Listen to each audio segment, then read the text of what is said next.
Tuesday, June the 22nd, 2010, an historic day for men's tennis.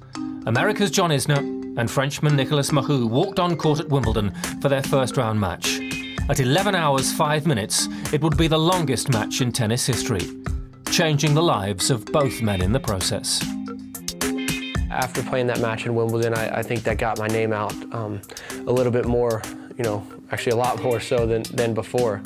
And, I was just really happy to be a part of that match. My profile has gone up a bit. I'm just glad to have a lot of people on my side, and really every time I play a match, there's, knowing that there's thousands of people that are, either tuning in or checking online to see how I'm doing is very neat. Both players needed to dig so deep. The 6'9" American relied on his two biggest weapons. My serve and my forehand during that Wimbledon match, is what kept me alive, really, on the technical side of things. But mentally, I was able to stay in the moment, for 11 hours, really, and that was huge. That's something I didn't know that I could do. But once we got in that match, we were kind of locked in that battle. Both myself and Nicolas just didn't want to lose. And that's what kept us out.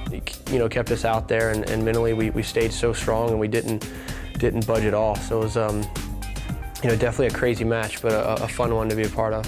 Isner triumphed 70-68 in an 8-hour final set, but the marathon forged a very special bond.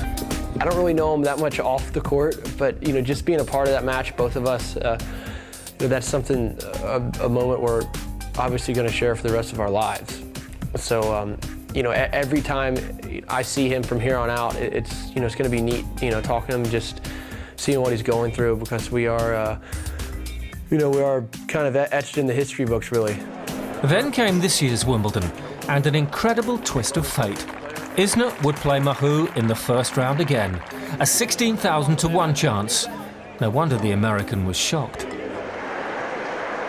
I was in my apartment in the Village, and I was listening to the draw on the Wimbledon Radio Live or whatever it was, and actually right as they called my name, I lost connection, or it cut out, and I kind of go and I refreshed the page, and there was a live blog going on about the draw, and it said Isner and Mahut again, incredible, can you believe it? And then I got a couple text messages afterwards. I didn't believe it at first, but then once people started texting me, I knew it was true.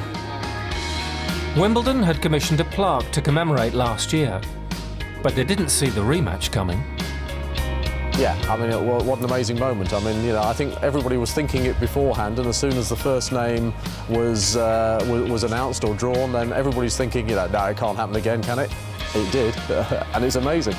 And it was Isner who broke the news to Mahut. They would be facing each other in the first round at Wimbledon again.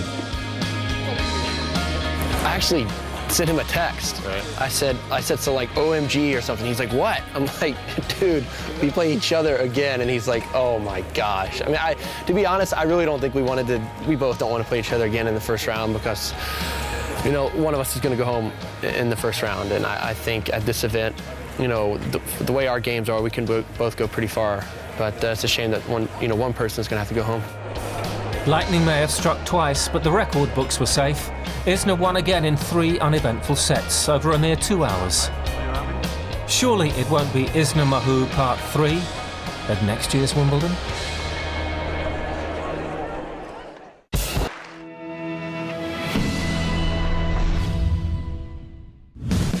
Next week on ATP World Tour Uncovered, new coach, new chapter.